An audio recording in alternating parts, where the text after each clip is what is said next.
Kia ora, I'm Claire Finlayson, Program Director of the Dunedin Writers and Readers Festival.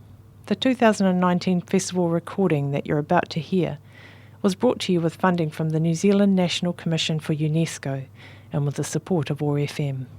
This session, the Te Reo Boom, featuring Stacey and Scotty Morrison, Paulette Tamati-Elliffe and Komene Cassidy, was chaired by Guyon Espiner and supported by the New Zealand National Commission for UNESCO and Otago Polytechnic. Enjoy. Kalaka te upoko nui a te ruru te rekou hepo, he ao, ka watea, tihei mauri ora. A tēnā koutou nau mai hara mai. Nau mai hara mai i tēnei ata, ki tēnei o ngā whare, he tūnei hei whare ruruhau, mō a tātou nei koro, a tātou nei mahi i tēnei ata. Nō reira nau mai hara mai te marea, tēnei te hapori o tēnei o tātou tāone o te poti, nau mai hara mai. He tika hoki rā kia mihia a tātou manuhiri, kua tae mai i te kā Māui, tēnei te uri o tama te kapua, ko tau mai ki roto i a tātou, tērā anō hoki a Guyon, tēnā kōrua, tērā te puti, o ngaitahu, o te arawa hoki a Stacey, koutou mā, koutou tamariki, nau mai hara mai. Ka tukuna taku reo ki te wāhingaro ki a rātaura. Ki tērā era o tātou tumu ko wehe atu. I te rā wiki, ko mātau tērā tukuna a te wharehui a Milroy ki haere tahi ki te taha o tona makau a niwa. Tātou tonu e tangi ana e au e ana. I ngā rā tata nei, ko tērā o tātou tohunga whakatere waka no muri whenua, heke nuku mai Busby, ko i ara hoki tetahi e haere hei hoa kia te whare huia i tona wehenga. Nā reira, ko rāua tahi, he pouherenga tangata, he pouherenga waka, mō Aotearoa whānuini, e tangi tonu ana te ngākau. Hei hoa haere hoki ki tō rāua taha, tērā o ngā nanakia o te mana nui akiwa, pua mangasiwa. Nō reira, i tēnei wā e noho tātou i raro tonu i te korowai o te aroha, i te korowai o te mataporehu i tō rātou wehinga. Hoki anō au ki a tātou nei te urupā o rātou. Tēnā koutou, tēnā tātou. Tēnei waiata, hei timatanga, hei kinaki, mo taku kōrero he waiata e mahara nei, e tetahi kuia whakahirahira, tetahi kuia he whakapau kanohi ki a Paulette, ki te iwi o tēnei takiwā ko Māori, engari he mihi hoki tēnei ki o tātou kraua, ki o tātou tūnahu, no rātou tonu, te mātauranga o rātou mā, nā rātou tonu ngā mahara o te noho tahi, me tērā hunga i ahu mai nei, i takia mai nei e tātou. Nō reira, koutou mā, tēnā koutou, tēnā tātou katoa. You can turn this off while I'm singing, kia ora.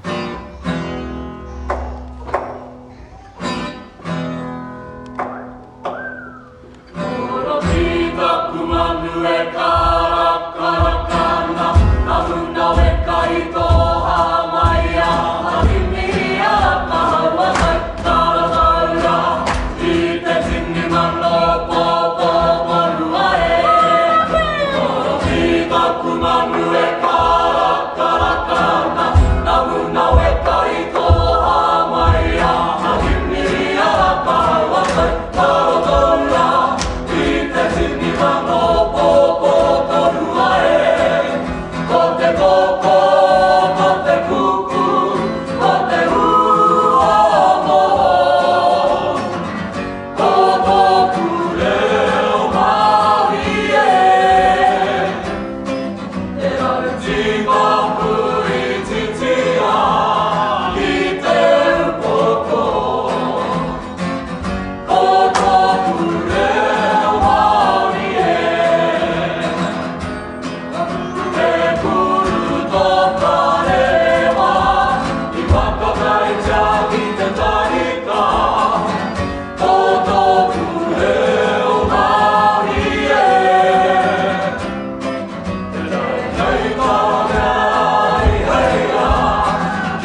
Nau mai, haere mai, piki mai, kākia mai, ngā mihi o te ata.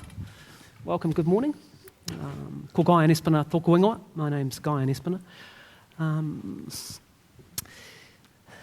Ko tō tātou kaupapa kōrero i hangai ana ki te take matahia pō ki au, kia tātou katoa, rā ki te whakanui i Te Reo Māori. Kia ora. Yeah? We're here to celebrate Te Reo Māori today. Kua ika pahi tata i ki te wharina, i ki te kimi mohiotanga, ki te kimi māramatanga, ki te kimi mātauranga. We come here seeking knowledge and understanding, especially from these guys. Karamata, the pinnacle of the reo, these champions. Ko au te pōtiki o te whānau, kei ronga e te atamira. So, welcome, thank you very much for coming. I'm going to introduce these guys shortly, but I do want you to be thinking about some questions, because we want to throw this open for questions as we go through the morning. So thanks very much for coming out this morning, and thanks very much for supporting our language. Aha ko no he mai koe, te reo Māori, te reo ake o Aotearoa, ne? Tēnā koe. Te arero ukai pō o te motu nei. Nō reira me ata poi i tō tātou reo. We must nurture our language. Yeah? So that's what we're going to talk about today. With me here, Paulette Tamati-Elliffe, who will be known to many of you, a graduate of Panekiritanga o Te Reo. It's kind of like the SAS of the Reo, eh? Like Jedi Knights. Yeah. Would that be fair? It's kind of like the pinnacle. Now, 15 years really, leading the revitalisation with Ngai Tahu here, South Island representative on Mātāwai, this government strategy for reo revitalisation, and a Highlanders fan, I'm told. Wake tonu. Her partner, Komene Cassidy, nā mihi ki a koe, mō tō kōrero, i te atanei. Tēnā koe. Thanks for joining us this morning. The kai haitu o He Waka Kōtuia Trust. Also a graduate of Panekiritanga o Te Reo, has taught with Te Wārango Aotearoa, and you're the chief translator, I understand, at Otago University as well. Yeah. Stacey Morrison is with us this morning, a radio and TV broadcaster for many years now. You can hear her on the Drive show, The Hits. You can see her in any number of TV programs like Whānau Living over the years.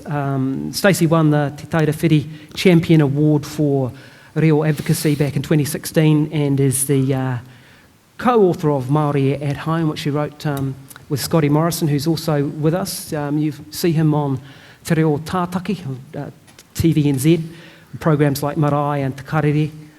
Also reading the news at great speed on Wātea, trying to catch up with it. Or I've got it on, reading the weather on Te Karere, Te Matapai Huerere, it's Kiwi Wiki Wawa. So, it's too quick for me, but Scotty's deeply involved in education at the highest levels and author of several books that I very rarely leave home without. I've got dog-eared copies in my bag with me. Māori at Home with Stacey and Māori Made Easy, or Māori Made Less Hard. 1 and 2. And those books are out there. Scotty clicks up the number of sales, and so he might even sign some too. I don't know if that'll increase the value or decrease it, but there you go. So we'll get underway, eh? I just thought, because especially for people who haven't grown up speaking the language, everyone's got a point, right? Like, everyone's got a story about where they started and why they started. So why don't we go around, starting with you, Scotty, and just get your journey, you know, how it happened. Okay. Tuatahi, mi ana ki te reo koroki rā hiri o te atane, e taku rangatira Komene, tēnā koe. Tēnā koe I o mihi kia te wharihuia, kia heke nuku mai, kia rātou katoa, te hunga mate. Tēnā no hoki koe I o kupu pōhiri I a tātou, ki konei tēnei rā, nei te mihi ki a koe, o tira ki a koutou ko tō ropu a tāhua, I whakangahau I a tātou I te atanei, tēnā koe. Yes, and thank you all for coming out this morning. I know this is probably the only Sunday morning that you come out of the house at 10 o'clock, because usually you'll be at home watching marae, but I let you all off this morning because you've come here instead, so that's a fair enough option. I'll try and keep this quite short, but basically I didn't have any reo Māori until I went to Waikato University at the end of 7th form, used to be 7th form back then. I didn't really have many options because I focused on volleyball and rugby at school and not much schoolwork. So I was fortunate that a recruitment officer came through from Waikato University and said, why don't you come to Teachers Training College? So I went up there, and as I was looking through my first semester timetable, my cousins and brother who had been there the year before and had experienced university life for a year said, make sure you put all of your papers between Monday and Thursday, because then you get a 3-day weekend and it's more time at the Hillcrest Tavern down, which is the big university pub, more time to party. So I was doing that, and I got to I had all my papers arranged, but there was one space left and I couldn't find anything that would fit between Monday and Thursday. So I was going through the prospectus, and there it was, Introduction to Māori Language. And it fitted perfectly into my timetable between Monday and Thursday. That's how I started. And what was your grade like in the first year? Pretty mediocre. I just scraped past with a C and a C minus, I think, were my 2 marks for that year. And so that's at the age of about, what, 19? 19, 20, yeah. So. Pānia Papa was one of my tutors. Wharihuia was there. Timoti was there, and every time he came around the corner, we'd all turn around and go the other direction. Jump in the bush to not be seen by him, because he was pretty scary back then. Yeah. But because I'd taken that paper, I got put into a bilingual teaching stream, and at that stage, they were just starting to train teachers to go into kura kaupapa, because those were starting to be launched, and they'd gathered a whole lot of native speakers from places like Ruatoki and down on the coast and around the other areas way up north, and they were training them to be teachers, and so we had a lot to do with each other. And then I started living with some of them the second year, and that's we'll come back. So in 20 years, at the age of 39, this is how far you can get. That's right. But 37. 17 years. Actually, these two will have their 50th next year. Both of them. E rua, e rua. Kāre he take mo te rūkahu e kare. No reira, e tautoko nei au ngā mihi kua mihia. That's a good line to say, I support all the mihi that have been said, and that covers everything. Hoi anō, nei rā taku mihi mai oha kia koutou katoa. It is huge that you're here, the fact that you have this level of interest. And I know I am listening to Guyon, because you must listen to Guyon or else he gets quite annoyed. Hoi anō. I really do want to say it's incredible to us to see his particular story in terms of the reo. Guyon, as you can probably tell now, it's not just for show. It's not just for RNZ. It's not just to irritate listeners. Although I am quite good at But that. it's an incredible journey. And kai te miharo mawatahi ki aia, tana kaha. And sometimes we feel that he gives us way too much credit, because actually it's him every single day, being a hyper nerd. He is exactly the best kind of advertisement for any of Scotty's books that we could ask for. Engari nei rā te mihi ki a koe e te hoa, e whakaihu waka koe, katika. And I don't think that people realise until he won a Māori Language Award last year and actually got up and spoke in the reo for about 5 minutes. And this is in front of the scariest reo Māori audience in the whole country. I was there myself going, what am I doing here? Why am I in front of these people? Engari ka tukuna tana mihi kia rere. Te tāhua hoki o ngā kōrero, nō reira, a me mihi tato ki a koe ka tika, and that's about all the time I have. Hoi anō. I did, I guess my reo story is very, I guess, particular to being a South Island Māori. I'm Ngaitahu, I'm Te Arua as well. I have a native speaker as a grandmother, but my paua didn't really ever have much. He, Ngaitahu, he was involved in the claim.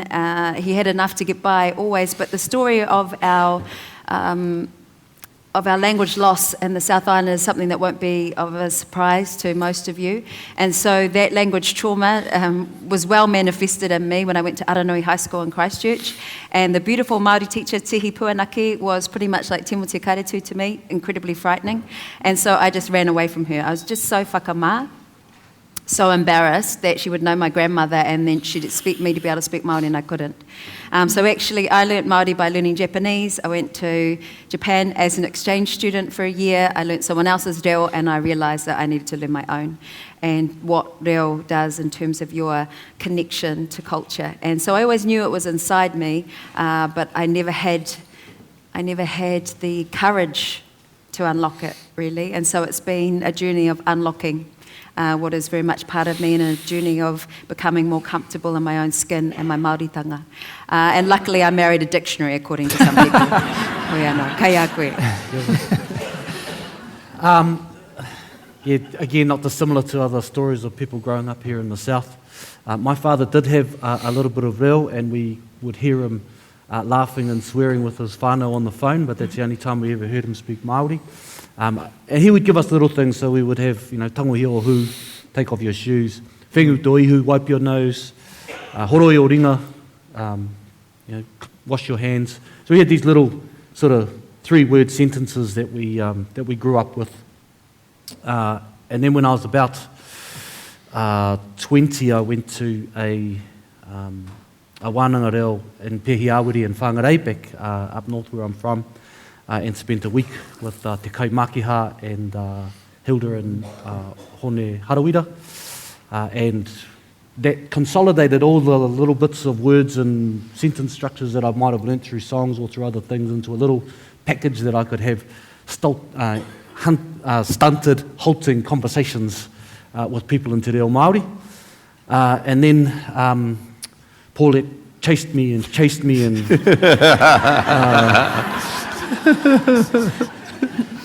I finally gave in.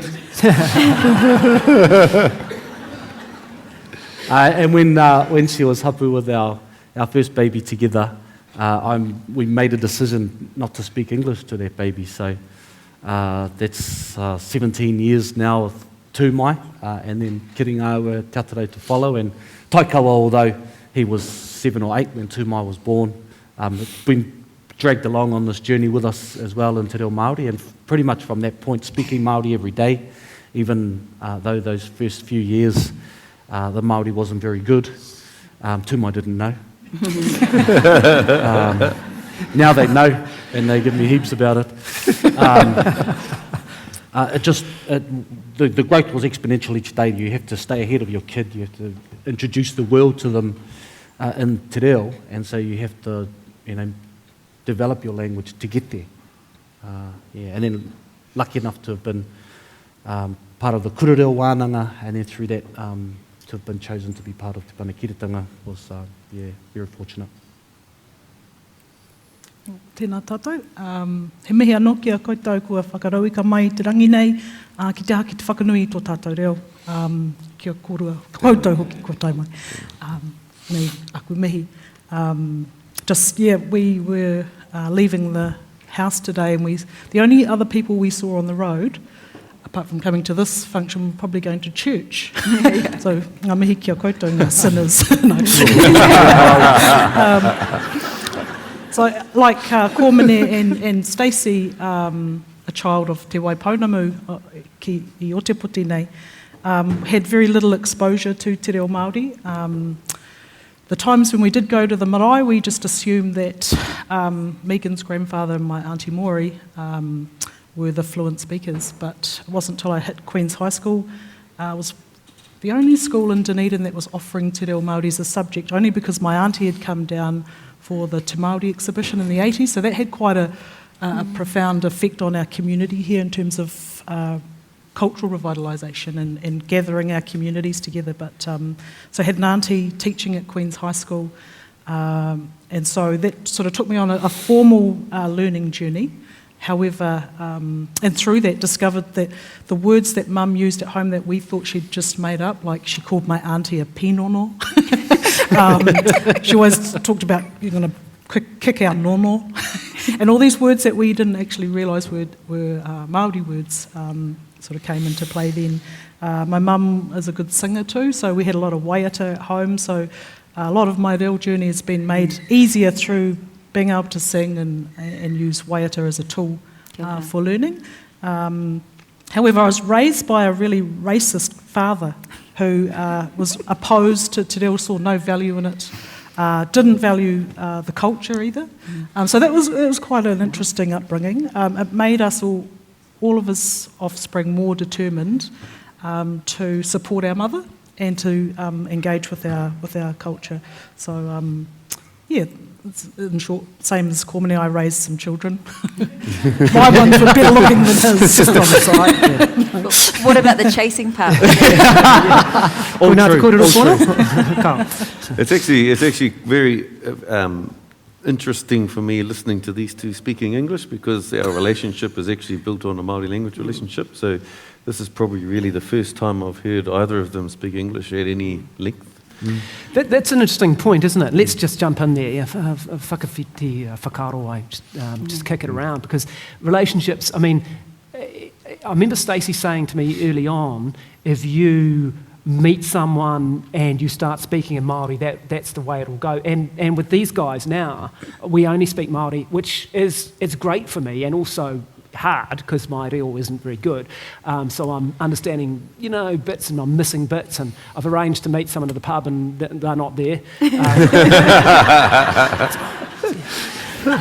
kind of like, so you get, but it's true, isn't it? Like if you have, like there are several people in my life now that there's a school teacher, a workmate, you guys, maybe half a dozen people who it's Māori anake. That's it. And it's pretty important to develop those relationships, I say.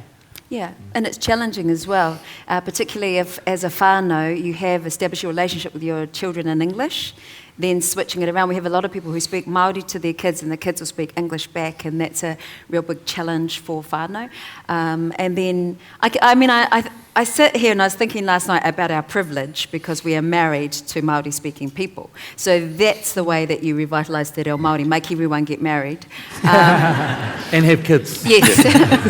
No, but yeah, those relationships, and it requires a real resilience. So what Guyon does and how he sits in the discomfort of not knowing, It's really hard. I mean, this is an intelligent person. You're used to being good at things. Our friend Jenny May Clarkson, I remember she hated it. She's a silver fern. She's an achiever. So to humble yourself and to be back in a position where you can't always understand, can't always flick back a witty comeback is very humbling, but it's a very courageous thing to do. So that's part of the relationship dynamic you have to... See, that's really interesting, isn't it? And because you all mentioned those people in your lives, teachers who are really good at reo, and you turned around and ran away, because that's the natural reaction. So I've seen people run away from this guy. Which Wasn't the reo, I don't think.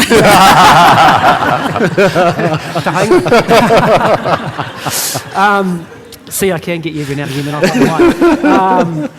and yeah, because it's intimidating, isn't it? Like, because you're not so good at. How do you overcome that? Like, in those first years, like you guys were both saying that. How do you? I used to talk to people about my own journey when I was learning and being around other Te Reo speakers. And when people used to talk to me, I'd be like a possum in the headlights. And I'd hear train bells ringing, and they'd just be saying, "Kei te aha koe." and I'd be like, "What?" And that's the stage your heart's in your throat, and I think it's just self-belief. It's confidence in yourself.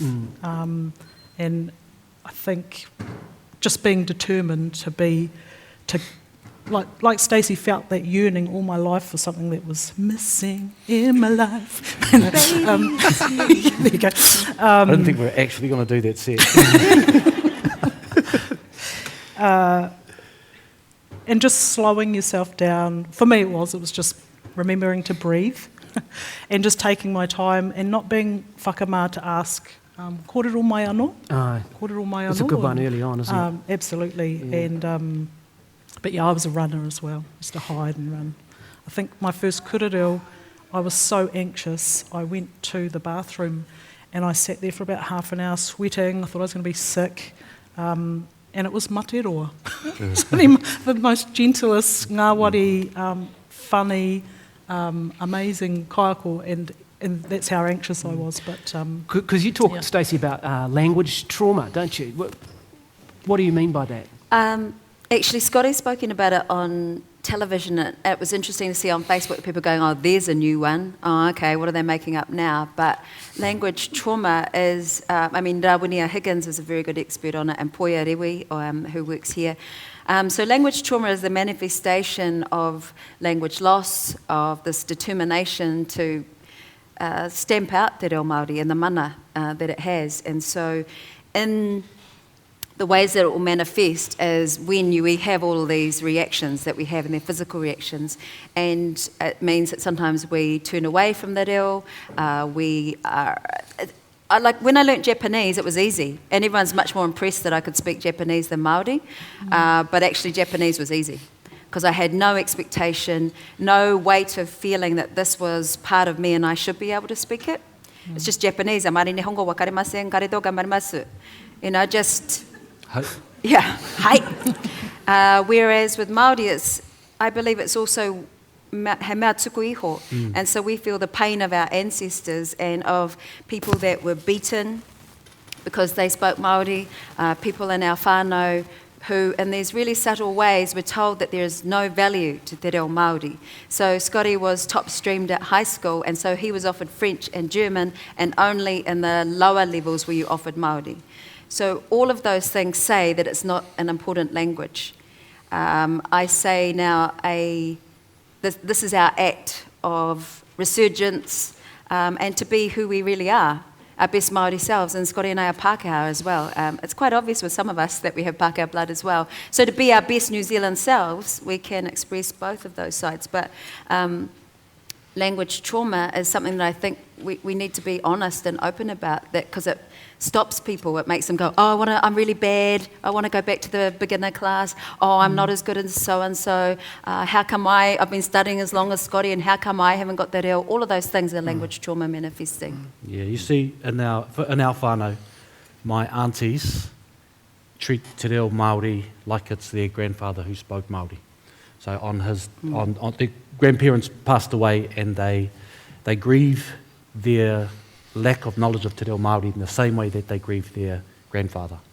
And they look at us, and they're so proud of us, but for themselves, they still hold on to that grief of not knowing when they go to the marae, when they go to a tangihanga, not understanding what's being said, but feeling like they should. And they still grieve that. And that grief, and for my cousins, is passed on to them. And it's one of the ways, like you say, that manifests that they feel like they're too dumb, or they feel like they're not Māori enough to be able to learn their own language. Yeah. We've called this session Te Reo Boom. Is it booming, Scotty? I believe so. Current statistics show that. Interest in Te Reo Māori courses is booming, and that's been well broadcasted. You've got the Christchurch example with the Fush. Is it Fush? Yeah, Fush and Fush. chip shop, Fush. Yep, Fush. But even internally, in terms of, and another example would be us at TVNZ when we did a memorandum of understanding with Massey University to start to deliver Māori language courses at TVNZ, because there's over 1,000 employees there. And so we just put out a bit of a feeler email, who would be interested in doing a 12-week introductory course to Te Reo Māori, and we had over 500 replies. Yep, we're in. We only had 20 places. And so now we're trying to catch up, because all of those people are waiting to come on. And so we took 20 in the first intake, then we upped it up to 40. And those people who came in the first 12 weeks are now into their third block of 12 weeks. So a lot of them have carried on. I'd say probably about 60% of them have carried on. You always get the attrition rate with Māori language courses, but that's a pretty high number that have carried on. And the majority of them are not Māori. And so they're all very interested and genuine with their attempts to learn. They want to learn because they feel that it's part of them as being people living here in Aotearoa. So, because Stacey mentioned this, that the mana of the reo had been, attempts had been made to tāmitanga, to suppress it, yeah. So, do you think that the mana of the reo is coming back in a Pākehā sense? Is there social capital in using it now? Is it got status, I suppose? I think it's growing, and so the things that you've done have contributed to that, because RNZ, publicly funded broadcaster, is claiming your reo skills very well. And that does make a difference, because it ups expectation. I notice in corporate settings, CEOs are giving mihi, in award settings, that's become very standard. So all of those things contribute to the social status of Te Reo Māori. And also I think part of it is you don't do something because you're told to. As New Zealanders, we pride ourselves on not taking instruction just because we should. But it's when we actually genuinely feel a connection. And I guess with the terror attacks in Christchurch, how often did we see that people wanted to express their feelings with Māori, to say kotahitanga, that in our unity, with our aroha, we see you as whānau, that we realise that Te Reo Māori helps us express our New Zealand experience. And that if we've ever got goosebumps when we've heard Te Reo Māori, when we watch Waiata, then we know that Te Reo Māori is part of us and it is for us. So it's this really fascinating time in our history, kind of like a teenagehood of going, okay, so I want to be this thing, but I don't quite know how to get there. And there's drama and there's pimples and there's all sorts of things about the stage that we're going through, but we're only there because of the kaipupuri, te mana o Te Reo Māori. So people like Whare Huia, people who really fought when it wasn't the cool thing to do. And we must never forget that, say, Kiri Ngāua said very eloquently at our last kurereo at Otako a few weeks ago, that they are the lucky generation. But when you fight for something, you appreciate it. So we need to make sure that this generation appreciates how lucky they are, how privileged they are, and that they honour the effort of their parents. And just quickly while I can, I don't want the session to end without a huge mihi to these two. It just goes to show what it takes to change a community. If you build it, they will come. And these two have affected so many whānau, and we're so incredibly proud and grateful that their tireless work and the way that they have shown such aroha has changed Dunedin in a lot of ways. And I know that it's, homai te pake pake.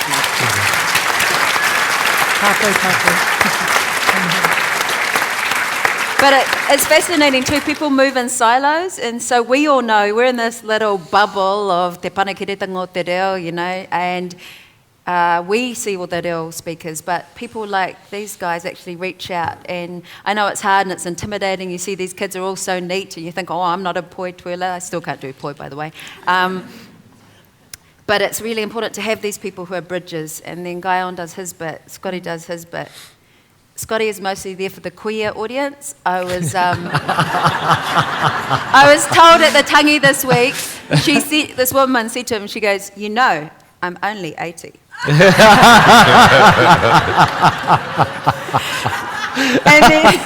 and then she said to me, she goes, you know, I'm in my 80s. We could arrange something. I'm like, hoi anō. Kei pare te kaupapa, yeah. Yeah, but I really... Amaki rawa tēnā. Yeah, kuia, amaki rawa tēnā. Amaki rawa. So, it's interesting. So we're teenagers, yeah. In your analogy here, what do we need to do to get to the next stage, and lift up hapaenga tō tātou reo to the next level?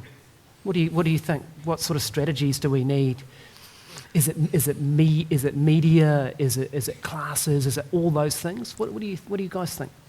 I think it's just doing more of what we're doing. I mean, over 12 years ago, we did a campaign called Gen Reo, and Stacey did the videos for the parenting in Te Reo Māori, and we had all these messages about the benefits of bilingualism, and we thought, wow, this is going to sell it. But for me, I think looking over the last few years, people like yourself in mainstream media, is it Jack Tame, and others, who've just given it that boost, that have brought that boom into the now. Because for so long we've been saying the same messages, but sometimes it takes a different messenger, I think. And I think we've just got to carry on. Ngaito have a strategy, other iwi have other strategies as well. Te Mātāwai, I think we're all starting to work better together. And we did have we had a Otepoti Reo strategy. It wasn't in Māori, we said more together, better. So more Māori together, and more Māori getting better together. But I think we've just got to keep going. For us here in Otepoti, not having many role models, so that's our mission, is to create role models for our grandchildren. Not for us to create them, but to encourage, support. So for us, we spend a lot of our time, we spend a bit of time focusing on other parents, but now we're looking at future parents. So we've got this dating program.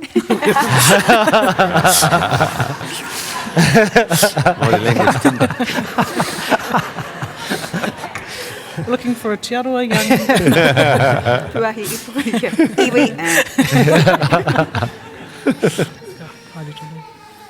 Have you? We've heard a bit about the fantastic work you've done here. Have you had any resistance for your mahi from people? No, I don't think so. No. If we have, we haven't noticed. Yeah. No, I think you hear different stories from people who are raising their children in Te Reo Māori, and you might go to the supermarket or just be out in your community speaking Māori to your children, and there's different people who say they've had negative experiences from people hearing them talk to their children. In the 17 years we've been doing it, we have never had one. Every single person that's come to talk to us has come to praise us for using Te Reo Māori with our children. I think that paradigm shift in the whole country towards Te Reo Māori is amazing. We've never had a Prime Minister who's been brave enough to say the things that Jacinda Ardern said about supporting the revitalisation of Te Reo Māori and giving her child a Māori name. I don't know if we understand how much of an effect that will have in our Pākehā community. Yeah, you're about to say something. Was Oh, important. it's just showing off, really. But that I did say to the Prime Minister when she was hapu, I said to her, I was wondering if you might call your baby Te Aroha, because we were saying all these names that had been given to her by other iwi. We were saying, that's actually a dumb name. That one's too long. And then I said, I wondered if you might think of Te Aroha because of where you come from, what it means. And she just went, oh, yeah. And then I saw her afterwards and she said, you knew.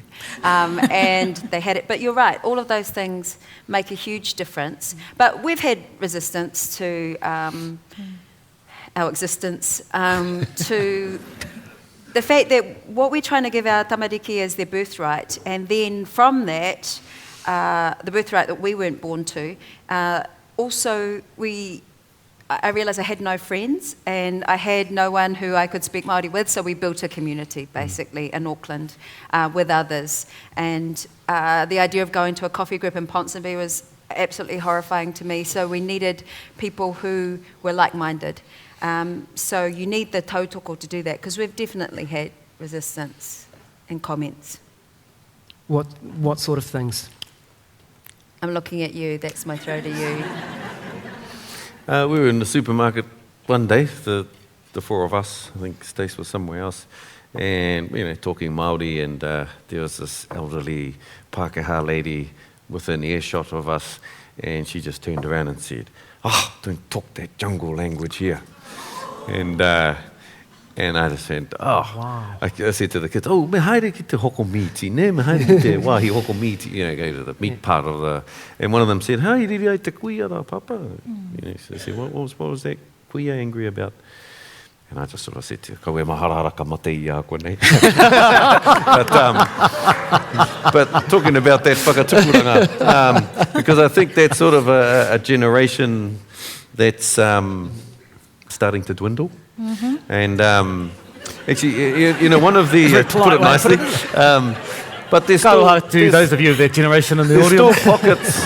There's still pockets of that type of person around the country, and I mean, that was one of the few times. I mean, there's probably only been 2 or 3 instances in the 12 years that we've been bringing our kids up speaking Māori exclusively that we've encountered negativity. Most of it, same as the experience of Komene and Paulette, most of it's positive. Most people say, oh, it's so good to hear you speaking Māori. And one lady says to Stacey, oh, what's that language you're speaking? Stacey says, Māori. She went, oh, like, oh, I should know that. I was in a playground with Nico, my 5-year-old, and I speak Māori to her because she doesn't correct me because my weti reo is not very good. My passives aren't, she's correcting her mother, by the way. She has started that. But I was pushing her on a swing and we're speaking Māori. And these kids have been in the playground as well, and they've been ignoring us completely because they were 7 or 8 or something. And just 5-year-old, they weren't interested. And but then when they heard me speaking Māori to her, they rushed over and they said, "You're from these Pākehā girls. You're from overseas. That's a really cool language. What language is that?" And I said, "This is your language." And they were a little bit confused by this, and I just said, "It's Te Reo Māori. This is your language. This is the language of Aotearoa." And they went back into their slide. But a very high-profile friend of mine, who you'll all know who this person is. I won't name her though.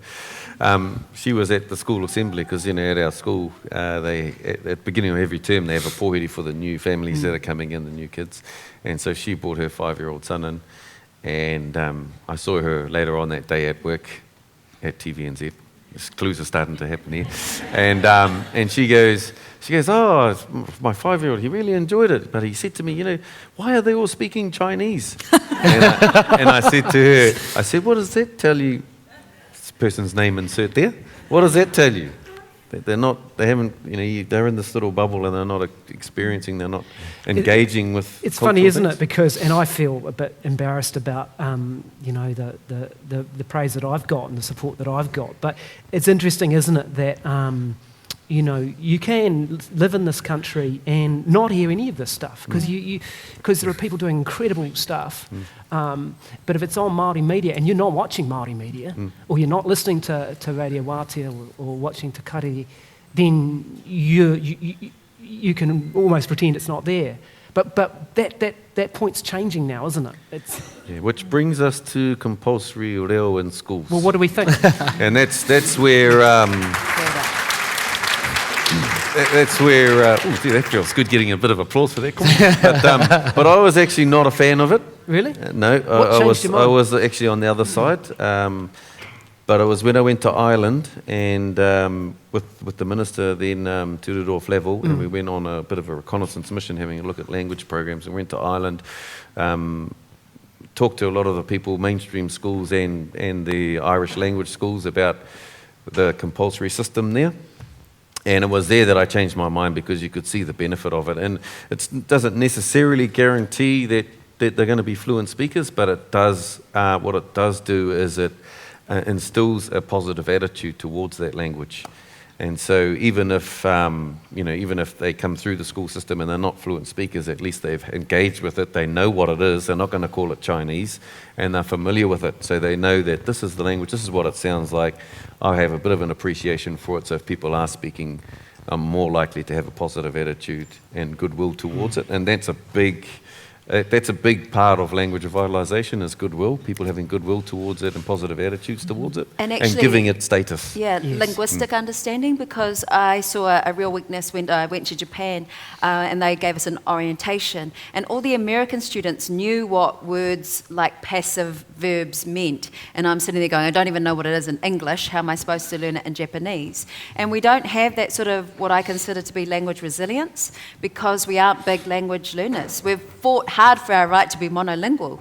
And the danger of that is that we don't understand mechanics of language very well, and so therefore learning second and third languages isn't as easy as it is for these tamariki that are bilingual, and they can recognise language at 8 months. And so there's this big momo, this big waste. If we don't actually activate all those neural paths, people in the rest of the world generally can speak 2 or 3 languages. And no, we're here fighting about having to, the audacity that we might have to learn another language.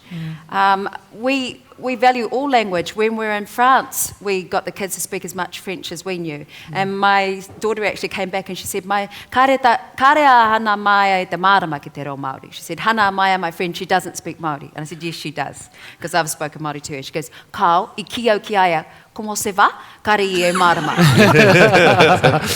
And so she'd just gone another language, so all of those things we miss out on because we don't have language learning skills, and the language learning skills go right across subjects. There's benefits everywhere. I think we need to sort of be careful, if you like, that we don't uphold the compulsory education of schools as the saviour, because it should only ever be the amo, it should only ever be a support to what's happening in the home. Our language will be saved by parents raising their children in Te Reo Māori. It won't be saved by the school system. And for all the reasons that Scotty said, that that it's awesome, we should do it, but the strategy really needs to be about intergenerational transmission. Yeah, I wouldn't use the word compulsory. I'd just call it a core subject. Yeah. And put it as a core subject with English, science, and maths. Māori, those are your core subjects that you learn. And yeah, he's dead right. It's not going to save the language, but what I saw the benefit of it in Ireland was that it definitely changes people's attitudes. It's an attitudinal thing that changes, and that's a big part of it. Sorry, it's my father. If I'd been doing my Kei te kōrero tia ia. I should have told everyone to turn off their phone, shouldn't I? Do we have the capacity to do that now? No, but we can work towards Nowhere it. near it. There's so much work to be done. And just in our school systems in general, I think it's still not reflective of us. Yes. You get all negative. But I know in Dunedin we have a shortage. It's probably around the country. We don't have enough Te Reo Māori teachers to go around those schools who have done their best to offer Te Reo Māori, let alone now school, if it is to become compulsory. It's just a huge road ahead. Our colleges, we're just not seeing our Māori kids being inspired to want to be in that system. So we need a whole system change. That's how I feel. Was it this week that there was something about teachers pronouncing names correctly. That's something that has been happening since we've had Pākehās teaching Māoris here in New Zealand, and we're still talking about it. Why are we talking about pronunciation of children's names? Why are we still talking about that? And we're looking at compulsory education, and there's still a huge number of teachers out there that don't care enough about the people in front of them to pronounce their names correctly. Had, one of my brother-in-law's mother, Samoan, taught here in the 70s in Dunedin, and her saying was, if you're a teacher and you don't care about your kids, don't bother turning up. Heather Duplessis-Allen actually was talking to me about this on News Talk ZB, and I said, well, I could call you Heather, but I know that's not your name, so in respect for you, I say your name correctly. She said, yes, but you have the capacity to say Heather. Said, in general, people can have the capacity. We have the same mouths as each other. Everyone's got the same equipment. Yeah. A tongue, teeth, lips, same thing. And I do understand sometimes it's hard. I grew up at a school that everyone called Aranui, Marihau. I couldn't believe Marihau is Mairehau. I mean, it's so different. And the Kawara jet, we have commercials where they say it's Kawara because that's how everyone knows it. It's Kawara. What is that? Kawera. Kawedo. I remember our rugby coach at Waikato University, we were playing for Ngārua Wai, and he said, we've got a practice game against Wara Wara this weekend. I was going, who are we playing? And I said, hey, to ask one of my mates, I said, who are we playing on Saturday? He said, oh, it's Whata bro, but he says Wara Wara. And I was going, oh, geez, we didn't even know who we were playing. But I would like to say, because he was talking about a certain generation, but then, there's some silver-haired people here, tēnā koutou katoa, ako kaumātua, and the fact that we realise that we're lifelong learners and we have an opportunity to learn at every point in our lives. We had a man who had been diagnosed with terminal cancer, Zach Wallace actually, who died not long ago, and we were doing some language planning with him, and he said, I've got 3 months to live and that's how long my language plan is. He actually outlived that, but he said, I know that the answers to some of the questions I've had in my life would have been answered if I'd had my reo. And it was still important to him at that age, and I just believe once we decide that we can no longer learn, we no longer have a capacity to take on a new skill, kua mate ke tētahi wāhanga o tātou. So let's talk, before we open it up for questions, about some of the strategies for adult learners, because as you say, when you haven't got many years on the clock, your brain's different and you absorb language so much more quickly. As an adult learner, it's pretty hard, isn't it? If there are people here today who just they really want to get started and they don't quite know what to do, what is your advice? Go and see these two. I'd buy their book. I think it's a lot to do with motivation. Yeah. So you might want it, Yeah. but what's going to keep you wanting it? What's going to keep you doing it when it gets hard? Yeah, what's going to keep you motivated to stay on track when you're tired, when you've had a crap week and you're supposed to do this particular thing that you've organised for yourself, and you think, you deprioritise it because of whatever else might be going on in your life. What is the thing that motivates you to stay on track? And I think that for me anyway, that's really what keeps me going. Just recognising what's available to you. So you can expose yourself to te reo through radio, television. So we use Māori television. Books, it's a radio festival. Books, yeah, absolutely. But, to get your ear tuned to listening to te reo, because like I said, when I first started, it was like a possum in the headlights. And it was, when people spoke Māori to me, it was like trying to, if those who remember trying to tune your television, and it was all static and didn't understand. I'd pick out words here and there, and then in time, as you've got to do your own work. You can't escape that. It's not just going to come to you by osmosis. You have to work at it. But in time, things start coming together, and before you know it, you're sitting there and you understand everything Scotty's saying on TV. Yeah, So those things Scotty can- talks about the Matrix, the Matrix moment, though I'm still waiting for my Matrix moment. But looking at Yeah, the more tools merging. that are available to you through, Yeah. you know, you can choose your own home environment, and so that's what we did with our kids. Sat them in front of Māori television.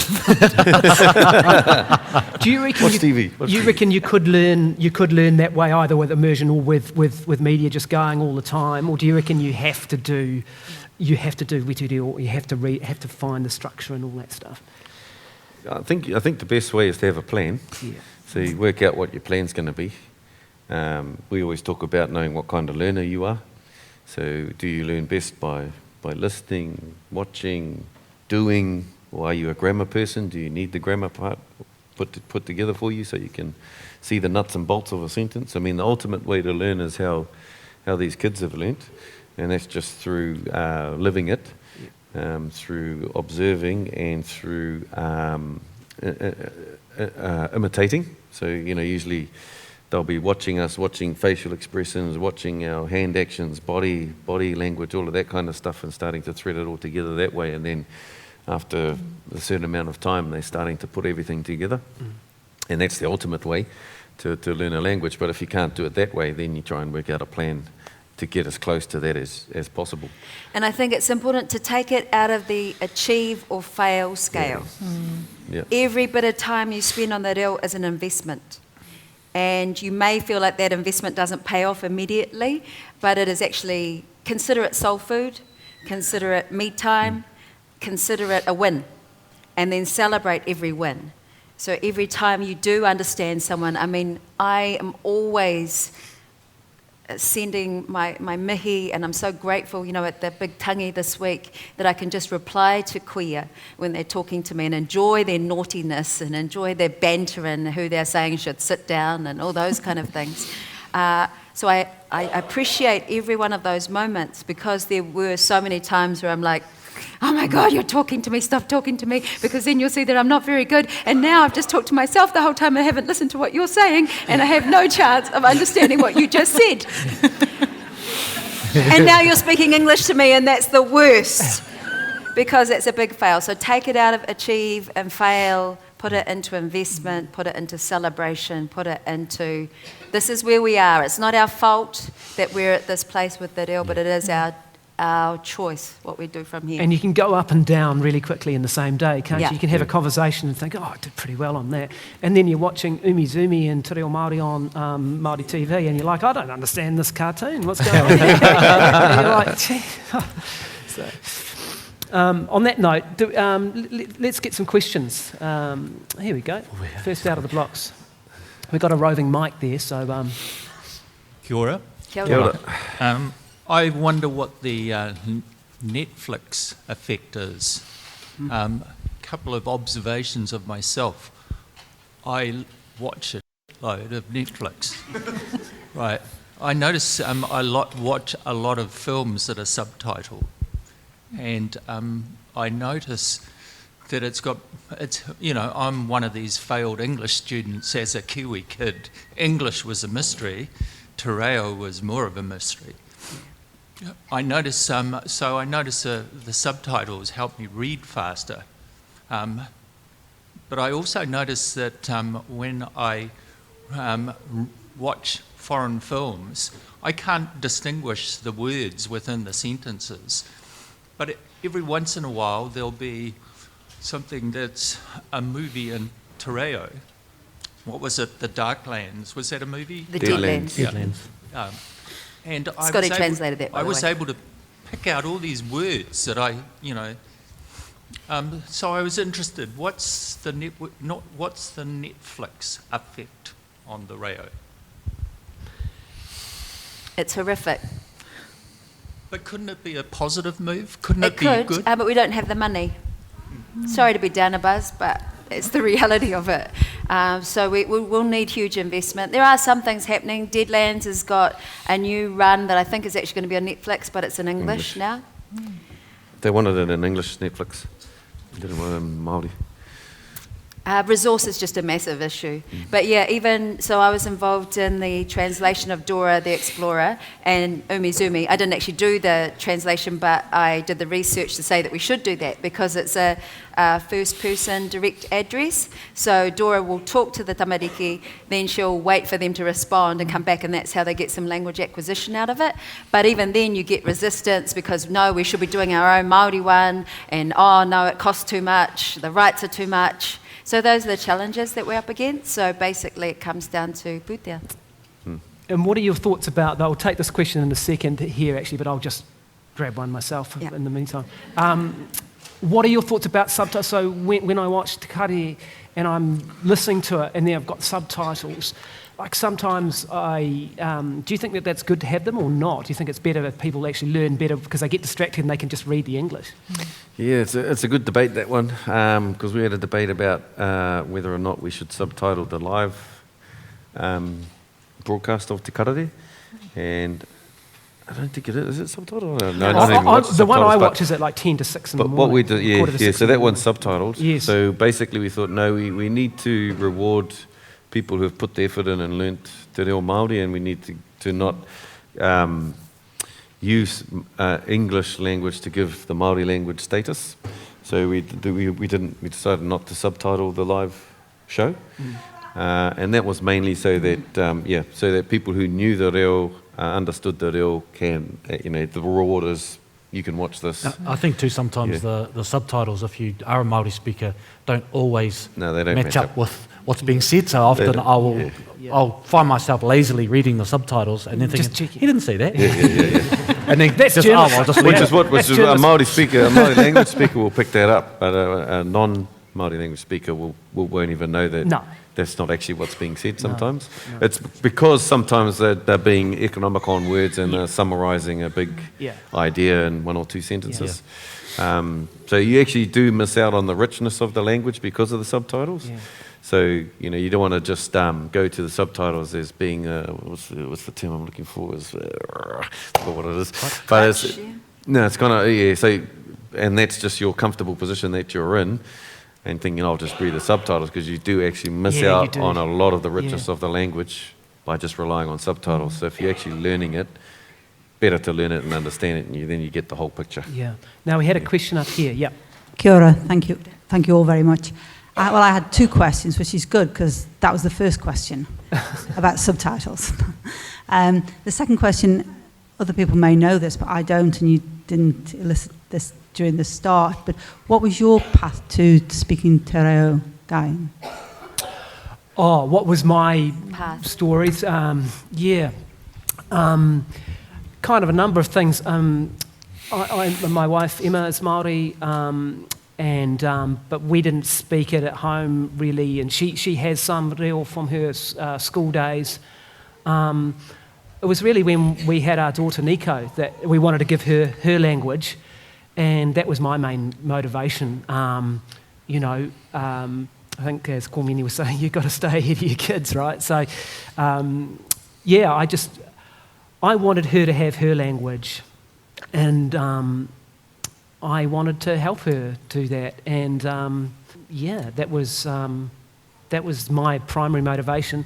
And then because someone had given me a mic and I was on a radio station, I thought, well, I'll share what I'm learning with all you lot,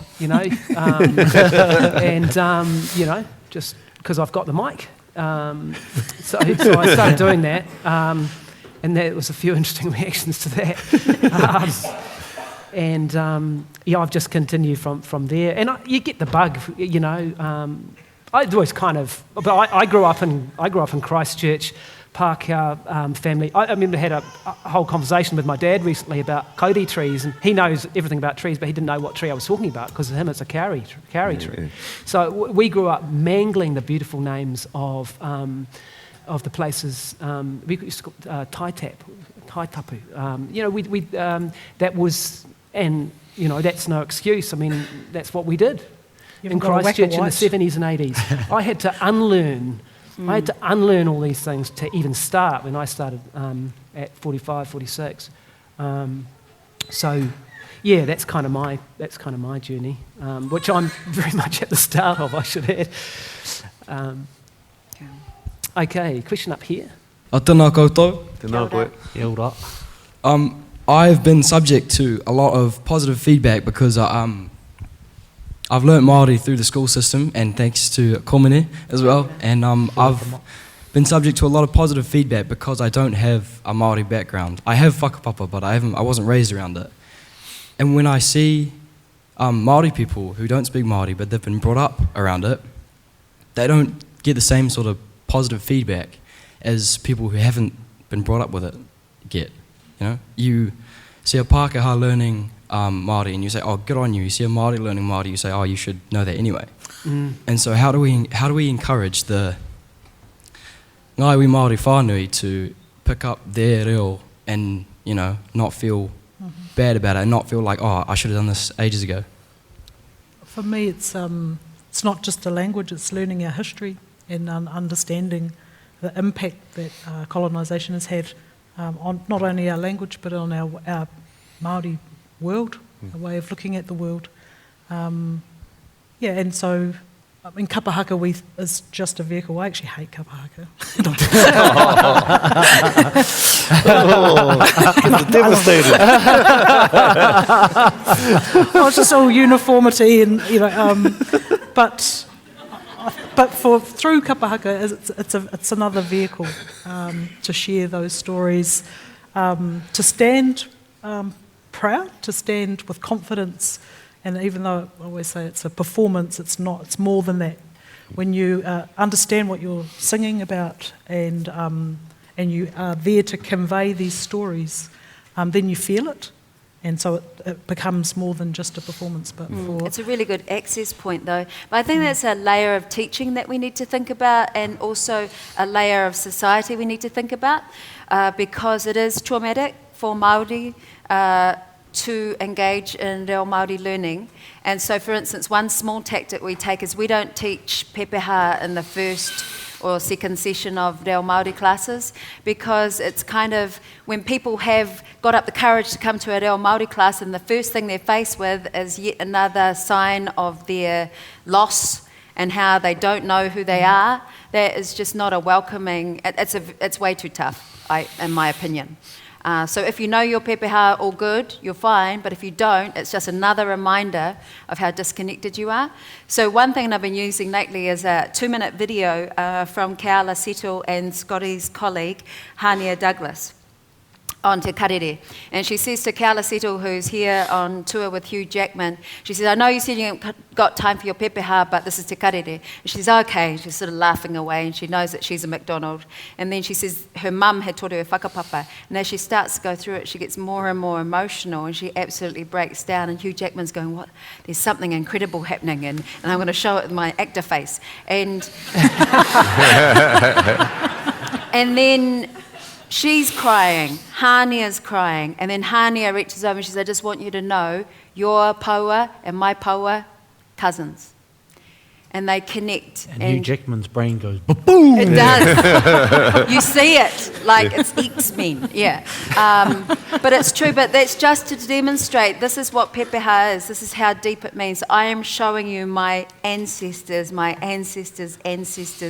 land that has sustained me and my people forever. So why you want people to do that in the first lesson?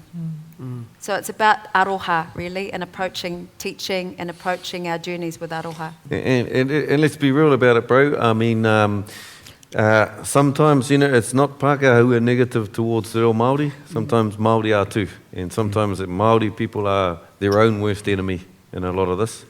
So there's a lot of pūhaihai, there's a lot of jealousy, there's a lot of backstabbing, all of that kind of stuff that goes on, even in the reo Māori community, and a lot of negativity towards some people. And so I think you got to be bigger than that and try and just focus on what the kaupapa is, and the kaupapa is the revitalisation of the language, because there's quite a few haters amongst us, even in the Māori language community and even in the broader Māori community. And sometimes we're our own worst enemy. And it's that tall poppy syndrome sometimes. People will chop you down because, you know, you got something right, or you did something well, and then there'll be someone there who'll be negative towards it, even if they're a Māori language speaker. So it's just about thinking about what the big picture is and focusing on that and trying to keep all of the negativity out, that you're doing the right thing, you're doing your part to revitalise the language, you've learnt it, and now what's the next step for you in your language journey? Where do you go from here? And then, then you're making your contribution towards the revitalisation kaupapa. Yeah, because if your kids ask you, why didn't you learn Māori, why didn't you teach me Māori, and you have to turn around and go, well, someone was mean to me, are you going to be happy with that? Kia ora, ko Sam Aho from Otautahi, Christchurch. Kia ora. I'm really interested in a couple of things you've said around the kaupapa is Te Reo, and the other saying before about not using English to advance, like the saying you said, Scotty, on Te Reo not standing on English. And I ask in the context of the shooting in Christchurch recently, and around we're using English now to advance pretty rapidly the teaching of the Islamic values, and just to advance understanding. And I guess my question is around I get and I believe in fully the advancement of Te Reo, and we all need to do that, and myself I'm starting to. But what I see is the bigger need in the immediate sort of problems that our country faces is advancing the Māori values as widespread as possible, because that will have at least in the immediate term, a huge impact on the way our communities operate. And that's the thing that as a non-Māori speaker that I really struggle to understand. And so I don't know if learning the reo is the sort of only road in, and that may be the case. But what we've been learning since the shooting is actually learning the values and the basic understanding is actually the other way in, that sort of starts you on that journey. And so I'm just interested in the panel's reflection on that. Yeah, no, you're correct. It's not the only way in. But what I was alluding to before was that what the Māori language does, if you learn it well enough and become fluent enough in it and understand it to a certain level, it starts to give you the richness of everything and the depth and the layers behind Māori principles, Māori values and stuff like that. You see the layers behind it and where it all comes from. I mean, you could talk about manaakitanga and how it means generosity, hospitality and things like that, and you can use that principle in your everyday life. You can use it in the workplace or whatever you might do, and it is an avenue for you to start entering into the Māori culture and into the Māori language. But the depth of how you'd use manaakitanga in terms of its fullness and its richness comes with more language. And with your ability in the language increasing. So, but I agree that it's an avenue in. There's a lot of different avenues in. But I find that if I'm talking about a particular aspect of the culture, say if I was talking about tapu and noa, the depth of how I could explain that can only really be achieved through me explaining it in the reo. I could explain it pretty well in English, but the richness of it and the depth of it, I suppose, can only come with you by explaining it in the reo. But I like what you're saying about Māori values, and I agree. And then, interestingly, we talk more about Kiwi values. And do we think of Kiwi as a Māori word? And where are Kiwi values and Māori values aligned? And where are we happy for Māori values to sit distinct? You know, so it's a part of the conversation, I guess, around our point of development. But tika tau, I agree with what you say. And we do lean on that because I think in times of tragedy like that, we get a sense that, hey, hang on, I think that the Māori people have got this death thing a bit more sussed. But in terms of, we've got to look at all of those opportunities to actually share, and Scotty was involved in the coverage of the memorial, and that's why Māori having a place in broadcasting does matter, because you can share values and a depth of approach. And I know it's hard because people think, well, I live next to these people, do we really think that differently? And it's an opportunity rather than somewhere where someone needs to win, someone needs to lose. Okay, we've got a couple more questions, then we better wrap it up. So in the front here first, and then... Kia ora. I've just been recently listening to a really awesome music, Alien Weaponry. I'm just wondering how you see them, if you see them as another way into listening and learning about Te Ao Māori. Absolutely. He pai rātou. Absolutely, yeah, he rawe. The language revitalisation is always multifaceted. Ne? So there's not just one way, it's got to be a whole lot of different initiatives working together towards the common goal, and heavy metal music in the reo is one of them. Definitely. If you know anyone from Tūhoe, you know Netflix. they're all metalheads. Yeah, heavy metal music, Netflix, YouTube, whatever, all of the different Whatever it takes. platforms that are out there, the language has to be there. Has to have a presence, yeah. Tēnā koutou. So you've already spoken about the... Sorry. You've already spoken about the compulsory Te Reo Māori in schools. What would be your opinion around the 1 million speakers of Te Reo Māori by 2040, or do you reckon we need the sort of the population of Aotearoa of New Zealand to understand that, to be able to pronounce our words correctly and understand how important our culture is? And then what will be your... It's like kororo, komene. I'm terrible with technology made up mix, sorry. Yeah, so do you reckon that we need 1 million Te Reo Māori speakers by 2040, or how the population of Aotearoa to understand the importance of saying our reo and pronouncing our reo correctly, and what kind of strategies would you recommend? I think everything has a critical mass, and if we hit that critical mass, then things will change, at a much faster pace.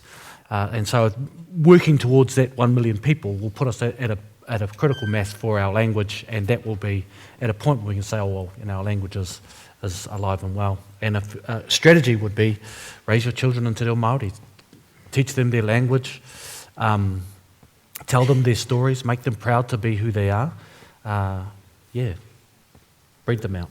That's an aspirational goal. That's from the Mahi Korona, the Māori language strategy, the Crown's Māori language strategy, and it's an aspirational goal, and its genesis has come from the trip to Wales and Ireland that we went on in 2016 with the minister, and the Welsh Māori language strategy is to have, I think they're a bit higher. I think they're about 2 million or something like that by 2050.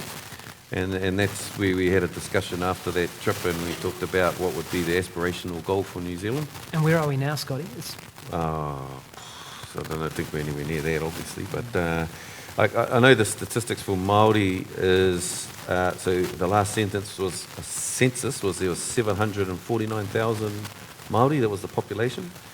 And 23% indicated that they could have a conversation in Te Reo Māori. The problem with that is that it's self-assessed. Yes. So you look at the thing, and if they say, can you have a conversation in Māori, and you think, I can go kia ora, and I can say kei te hea koe, say yep, that's me. Yeah. And that kind of skews the statistic. I reckon it's probably more half of that. Yeah, probably about more around 12.5% of the Māori population that can speak Māori, and of the 12.5%, there's only 2.3 who speak to their kids in Te Reo. So if we're talking about language revitalisation, and as Komene and Paulette have said, that raising your kids in Māori is the pillar of any language revitalisation initiative, doesn't matter what the language is. If kids aren't being raised in that language, then that language is in trouble. And if we only got 2% or so of the Māori population that can speak Māori, raising their kids in Māori, that just shows what a precarious state we're in. Yeah. So that's the critical mass that we need to grow, Yeah. is Māori language speaking families. Yeah. Now, there was a question up here too, wasn't there? Kia ora koutou, ko Becky tōku inga. I'm curious, we touched earlier on the making Te Reo Māori a core subject in school. We come from a very rural, traditional farming community. Our four tamariki probably make the less than 5% Māori children at the school. And I'm just wondering if that does go ahead, it is a very long journey, and I'm curious as to your thoughts on how that would be achieved. Where does that journey start, and sort of what progression does that look like? Because we have no, as I said, we've got the very small number of Māori children. Our kaiako is non-Māori speaking. We have no resource to pull on. And I'm just wondering, what does that journey look like? Because it will look very different, for example, in Auckland, to what it would look like for small town rural communities. So what, if it goes ahead, how would that look in your eyes? Do you have any thoughts on what it would look like? It'd have to be gradual. I think they're already looking at 2025, I think, was the year they were thinking about it, to become a core subject. Most people have a bit of an issue with the word compulsory. That's one of the big things. So if it becomes a core subject and they use a bit of stealth to slip it into the curriculum, they might get away with it. But there's going to be a lot of negativity and a lot of resistance towards it, but it's just going to have to be part of the maturing process. So that over the next few years, whether it's 2025 or 2030, that it becomes a core subject, it's going to take a lot of time to create the resources, create the teachers, or train the teachers to be able to do it, and it's going to have to be, there's going to have to be a bit of education behind it too, so that people can see the value. It's not about Māori, it's about having another language. Well, it is about Māori, but it's about having Māori as your second language. And whether the kids are Māori or not, that doesn't matter. That's not the point. The point is, if you have this language, it's going to open other neural pathways in a child's brain and all of the other positive aspects around learning another language. If it's Māori, well, it should be Māori because we're in New Zealand and it's the indigenous language here, it's an official language. And so by learning it, they'll have more of an appreciation of their surroundings and coming back to the pronunciation thing, that won't be an issue. Yeah? If they're learning Māori through school, that'll automatically fix pronunciation problems. Yeah, and just hearing you as a mum, hoping for the best for your kids and your kura, ka nui te mihi ki a koe, it's hard. And to tell you the truth, it's not as great in Auckland as you would think. So the school that we're in Zone 4, we went to them, we said, I've got 30 whānau, we can use the marae just across the road, and we were all excited, and he's quite good at Māori, and we'll be able to help. And they went, no, we can't.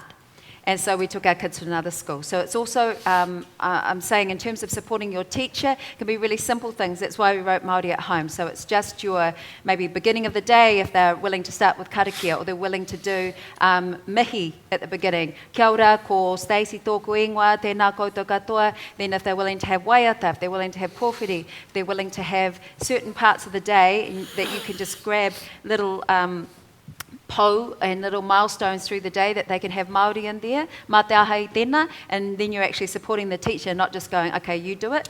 Because the reality is that when your kids are engaged in any sort of Māori language education, the expectation on parents is huge. And parents always have to tautoko and be there and do dishes and do fundraisers, but also we can support the teachers. So that's one way that I would suggest. That's why you need community. That's why you need kaha behind you. Final thoughts, because otherwise we're going to get kicked out soon. Sorry. He mihi anō ki te tokorua nei. So when we were parents and our school couldn't offer it, and in fact that's probably what motivated us to just take control kei a koe te mana and just do it for ourselves. But just reflecting on those times when I think Tumai got stuck between the chair, the arm and the wall, and I went running over to him because he was crying, and I went, kei te stuck koe. And Komene was doing something on the old computer, and he said, kōrero Māori. And I didn't have time to argue with him because the kid was still stuck. And I didn't have time to run and find my little Māori language dictionary and look up the word for stuck. And if I had, I probably would have found piri and found all these different kinds of stuck instead of saying kua mau koe and then picking the child up. But thankfully, as your journey as parents as well as Māori language, because you've prepared these amazing resources that are readily available, so it saves you having to run and leave your stuck child in the corner and find your dictionary. But helping to prepare our future. I hear you saying that schools can use it and that, but we've been using it in a little project we've been running, Hei Reo Tuku Iho, and giving these workbooks to parents so that they can go home and use these resources. So I encourage everyone in the room, if you're not already on this journey, get hold of these books and use them as a really valuable resource. And I know you've talked about your ones in your bag. And just, to be able to, if you're wanting to speak Māori and you're going to something and you know you're going to be using a certain set of words or sentences, it's a great little thing to do before you go, because you don't want to, early on in the conversation not know the Māori word for such and such. So look it up. So it's a bit of a cheat sheet before you go and prepare. Or what I love about Māori at Home as a book is just the different sections. If you're going to the beach with a bunch of kids, you've got a section there, some words that might come up. You know the word for sandcastle, you're away. So it's, prepared. Yeah. So yeah, I can't speak highly enough of those resources too, and how much they've helped me in my journey. So thank you so much. Ho mai te paki.